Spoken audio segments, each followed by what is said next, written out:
ঘরের বাবুটা যখন জেগে থাকে তখন মনে হয় কখন ঘুমোবে, আর যখন ঘুমিয়ে থাকে তখন মনে হয় কখন উঠবে।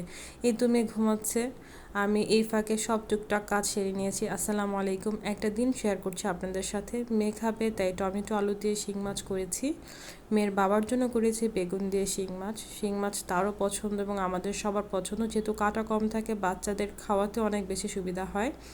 সকালের জন্য করেছিলাম সেই আলু ভর্তা, আর প্রতিদিনের জন্য ম্যান্ডেটরি ভাত, যেটা আমাদের স্ট্যাপল ফুড, তাছাড়া চলেই না।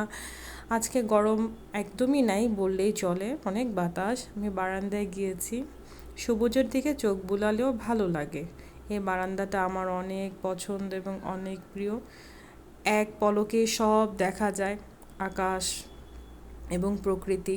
মেয়ে যদি ঘুম থেকে উঠবে তখন তাকে মালটা জুস করে দেওয়া হবে, তাই ফ্রিজ থেকে আমি মালটাটা বের করে নিলাম। আমার পাশের বাসা থেকে ভাবি দিয়ে গেছিলো, ঝালটি অনেক মজা ছিল, আলহামদুলিল্লাহ।